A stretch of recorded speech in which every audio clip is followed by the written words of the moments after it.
Welcome to healthy ಬೇಕ್ and cook. ನಾನಿಲ್ಲಿ ಹೀರೆಕಾಯಿ ರಿಚ್ ಕಾರ್ಡ್ ದೋಸೆ ಹೇಗೆ ಮಾಡೋದು ಅಂತ ನಿಮಗೆ ತೋರಿಸಿದ್ದೀನಿ. ತುಂಬ ಹೆಲ್ದಿ ಕೂಡ ಇದು. ಸ್ವಲ್ಪ ಮಸಾಲ ಎಲ್ಲ ಹಾಕೋದ್ರಿಂದ ನಾವು ಇದಕ್ಕೆ ತುಪ್ಪ ಅಥವಾ ಬೆಣ್ಣೆ ಜೊತೆ ಸರ್ವ್ ಮಾಡಿದರೆ ತುಂಬ ಚೆನ್ನಾಗಿರುತ್ತೆ.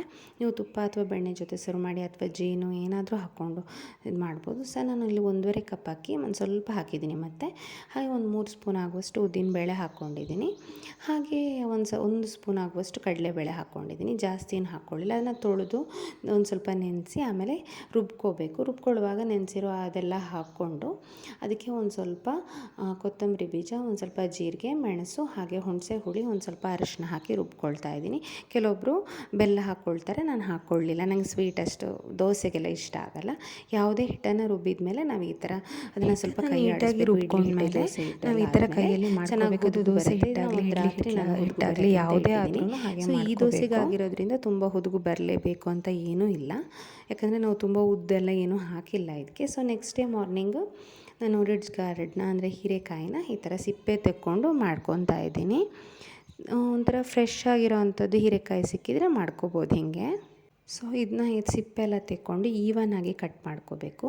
ಈವನಾಗಿ ಅಂತ ಹೇಳಿದರೆ ದಪ್ಪ ತಿಕ್ನೆಸ್ ಒಂದೇ ಥರ ಇರಲಿ, ಯಾಕಂದರೆ ಬೇಯೋದಕ್ಕೆ ಈಸಿ ಆಗುತ್ತೆ.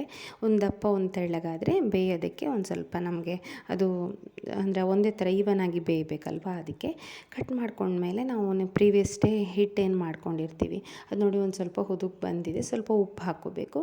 ಕನ್ಸಿಸ್ಟೆನ್ಸಿ ಅಂದರೆ ನೀರಿನ ಅಂಶ ಕಡಿಮೆ ಇದ್ದರೆ ನೀರು ಸೇರಿಸ್ಕೊಂಡು ನಾನು ಹಿಟ್ಟು ಸ್ವಲ್ಪ ಬೇರೆ ಪಾತ್ರೆಗೆ ಹಾಕ್ಕೊಂಡೆ. ಅದನ್ನು ನಾನು ಇದರ ರಿಡ್ಜ್ ಗಾರ್ಡ್ನ ಇದಕ್ಕೆ ಹಾಕ್ಕೊಂಡೆ ಹಿಟ್ಟಿಗೆ. ಅದಾದಮೇಲೆ ಸ್ವಲ್ಪ ಎಣ್ಣೆ ಏನಾದರೂ ಸವರ್ಕೊಂಡು ಕಬ್ಬಿಣದ ತವ ಯೂಸ್ ಮಾಡ್ತೀನಿ. ಸೊ ಫಸ್ಟಿಗೆ ಹೀಗೆ ರೌಂಡಾಗಿ ಹಾಕ್ಕೋಬೇಕು, ಯಾಕಂದರೆ ಶೇಪಿಗೋಸ್ಕರ. ಇಲ್ಲಾಂದರೆ ನಾವು ಹಾಗೆ ಮಾಡ್ಕೋಬೋದು, ಏನೂ ಇಲ್ಲ. ಈ ಥರ ಹಾಕ್ಕೊಂಡು ಮತ್ತು ಗ್ಯಾಪ್ ಫಿಲ್ ಮಾಡೋಕ್ಕೆ ಅಂತ ಹಿಟ್ಟನ್ನು ಹಾಕ್ಕೊಂಡ್ರೆ ಆಯಿತು, ಗ್ಯಾಪ್ ಫಿಲ್ ಮಾಡೋದಕ್ಕೆ ಅಂತ ಹೇಳಿಬಿಟ್ಟು. ಹಿಟ್ಟಿನ ಸ್ವಲ್ಪ ದಪ್ಪ ಇದ್ರೂ ಓಕೆ, ಇನ್ನೂ ಸ್ವಲ್ಪ ನೀರು ಮಾಡಿಕೊಂಡ್ರು ಓಕೆ, ಅದು ನಮಗೆ ಹೇಗೆ ಬೇಕಾಗತ್ತೆ ಹಾಗೆ ಮುಚ್ಚಿ ಬೇಯಿಸ್ಕೋಬೇಕು. ನಿಮಗೆ ಎಣ್ಣೆನೋ ತುಪ್ಪನೋ ಬೇಕಾದರೆ ಅದನ್ನ ಹಾಕ್ಕೊಂಡು ಬೇಯಿಸಿ. ನಾನೇನೂ ಹಾಕಿಲ್ಲ, ಯಾಕಂದರೆ ನಾನು ಕಬ್ಬಿಣದ ತವ ಯೂಸ್ ಮಾಡೋದು, ಅದು ಟೇಸ್ಟಿಯಾಗಿರುತ್ತೆ. ಆದಷ್ಟು ಕಬ್ಬಿಣದ ತವನೇ ಯೂಸ್ ಮಾಡಿ, ಆರೋಗ್ಯಕ್ಕೂ ಒಳ್ಳೆಯದು. ನೋಡಿ ಈ ಥರ ಕೆಂಪಾಗಬೇಕು, ಚೆನ್ನಾಗಿ ಬೇಯಬೇಕು. ಹಾಗೆ ನಾನು ಇನ್ನೊಂದು ದೋಸೆನೂ ಹಾಗೆ ಮಾಡ್ಕೊತಾ ಇದ್ದೀನಿ. ಸ್ವಲ್ಪ ಎಣ್ಣೆನೋ ತುಪ್ಪ ಇದು ಹಾಕ್ಕೊಂಡು ನಾವೇನು ಹಾಕ್ತೀವಿ ಇದಕ್ಕೆ ಹಾಕ್ಕೊಂಡು ಈ ಥರ ಮಾಡ್ಕೊಳ್ಳಿ. ತುಂಬ ಟೇಸ್ಟಿಯಾಗಿರುತ್ತೆ, ಖಂಡಿತ ಟ್ರೈ ಮಾಡಿ ನೋಡಿ ಎಷ್ಟು ಟೇಸ್ಟಿಯಾಗಿರುತ್ತೆ. ಹಾಗೆ ಆರೋಗ್ಯಕ್ಕೂ ಕೂಡ ತುಂಬ ಒಳ್ಳೆಯದು.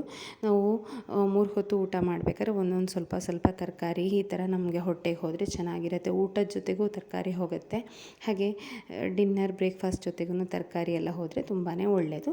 ಇದು ಸ್ವಲ್ಪ ಹೆವಿ, 1-1.5 ಅದಕ್ಕಿಂತ ಜಾಸ್ತಿ ತಿನ್ನೋಕ್ಕೆ ಸ್ವಲ್ಪ ಇದಾಗತ್ತೆ, ಹೆವಿ ಅನಿಸುತ್ತೆ. ಇದನ್ನ ನಾವು ಬ್ರೇಕ್ಫಾಸ್ಟಿಗೆ ಮಾಡ್ಕೋಬೋದು. ಇದು ಬಿಸಿ ತಿನ್ನೋಕ್ಕೆ ಚೆನ್ನಾಗಿರುತ್ತೆ. ತಣ್ಣಗಾದ್ಮೇಲೆ ಒಂದು ಸ್ವಲ್ಪ ಅಂದರೆ ಬಿಸಿನೇ ಇದು ಚೆನ್ನಾಗಿರೋದು, ಬಿಸಿನೇ ತಿನ್ನಬೇಕು.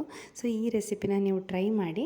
ನಾನು ಆವಾಗಲೇ ಹೇಳ್ದಂಗೆ ಇದಕ್ಕೆ ಬೆಣ್ಣೆ ಅಥವಾ ಇದು ಹಾಕ್ಕೊಂಡ್ರೆ ಚೆನ್ನಾಗಿರುತ್ತೆ. ಮೆಣಸು ನಿಮಗೆ ರುಬ್ಬಬೇಕಾದ್ರೆ ಮೆಣಸು ಜಾಸ್ತಿ ಬೇಕಂದರೆ ಹಾಕ್ಕೋಬೋದು. ಸೊ ಈ ಹೆಲ್ದಿ ರೆಸಿಪಿ ಹೇಗೆ ಅನ್ನಿಸ್ತು ಅಂತ ಹೇಳಿ ಟ್ರೈ ಮಾಡಿ. ಹಾಗೆ ಮುಂದಿನ ರೆಸಿಪಿ ಜೊತೆ ನಾನು ನಿಮಗೆ ಸಿಗ್ತೀನಿ. ಅಲ್ಲಿವರೆಗೂ ಟೇಕ್ ಕೇರ್, ಬಾಯ್.